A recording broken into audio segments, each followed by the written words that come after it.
अच्छा सर, ये बताइए, इतना क्रेज है गवर्नमेंट जॉब का, मतलब ऐसे कई एग्जांपल हैं, लोग 8-8 9-9 साल तैयारी कर रहे हैं। इवन मुझे कोरा पे, यूट्यूब पे ऐसे कई क्वेरीज आते हैं कि सर मैंने 6-8 साल दे दिए इस प्रिपरेशन पे, नाउ मेरे पास कुछ है नहीं अब career option.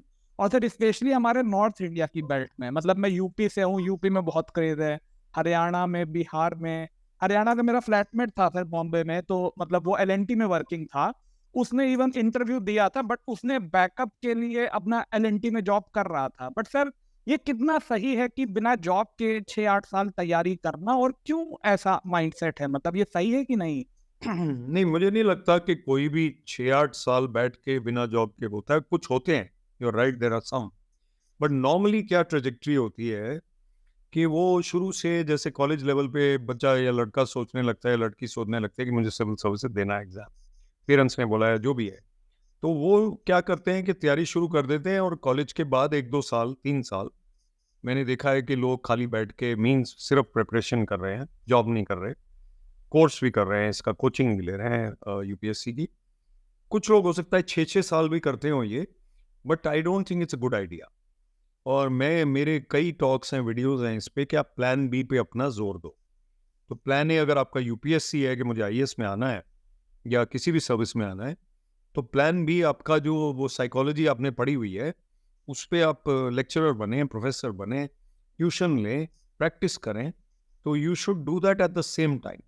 It is very difficult to prepare for UPSC and do a job at the same time, but it has to be done. There is no doubt. वो 6 चांस आपके पास इसलिए नहीं है कि आप खाली बैठ के दो। वो 6-5 चांस इसलिए हैं कि आपको जॉब भी करनी है साथ में, तो आप पूरा नहीं पढ़ पाओगे। तो आपको 6 चांस है, जॉब भी करो, तैयारी भी करो, जॉब भी करो, तैयारी भी करो। Of course you can take a lighter job if necessary. और जब आपका प्रीलिम्स क्लियर हो गया, मेंस की तैयारी है 4 महीने, तो मान लो 4 महीने, तो उस 4 महीने में कोई छुट्टी ले ली, कोई लाइटर कुछ हो गया, कोई रिक्वेस्ट कर ली, मेन का क्लियर हो गया, तो फिर इंटरव्यू की तैयारी है। उसमें you don't need a full break. Interview personality test के लिए आप जॉब के साथ साथ भी तैयारी कर सकते हैं। वो क्लियर हो गया तो फिर आप देख लो क्या करना है। तो I think plan B is very important. And we know the large percentage of people who appear and very few percentage succeed. So we must really be practical होना पड़ेगा। तो सर कितने साल dedicated preparation on an average एक आदमी को करना चाहिए, 2-3 साल या प्लस माइनस करना चाहिए ये इसमें? लगता है 1-2 साल, एक एक या दो दो साल साल डेडिकेटेड अगर आप करना चाहते हैं, तो ब्रेक लेके 1 साल या 2 साल आप कर लीजिए। उसके बाद क्या होता है अमनदीप, कि अगर आपने 2 साल में क्लियर नहीं किया मान लो, तो आपका कॉन्फिडेंस लेवल थोड़ा सा कम हो जाता है। उसके बाद आप अगर जॉब नहीं करेंगे, तो फैमिली का भी कॉन्फिडेंस लेवल कम हो जाता है। तो फिर एक विशियस सर्कल में पड़ जाते हैं। हम जितना परफॉर्मेंस कर सकते थे वो भी नहीं कर पाएंगे। तो फिर हमारा मेंटल स्टेट साइकोलॉजिकली डाउन हो जाता है। हम जॉब नहीं कर रहे होते हैं, और यहाँ पे हमारे चांसेस वैसे ही कम हो जाते हैं क्योंकि साइकोलॉजिकली हम down. I think after 1 or 2 years you should do your job. Your chances will improve, क्योंकि आप जॉब कर रहे हैं, आपके अंदर मनोबल बढ़ेगा, कॉन्फिडेंस बढ़ेगा। और वो कहते हैं, कहावत है, हरकत में बरकत है।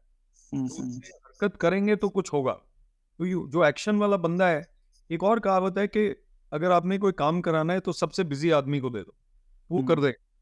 जो खाली बैठा है वो नहीं कर पाएगा। बिजी होना मोमेंटम देता है, और फिर आप तैयारी भी करो साथ में।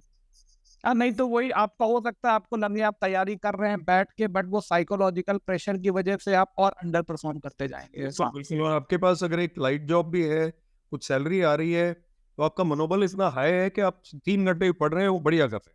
हाँ हाँ।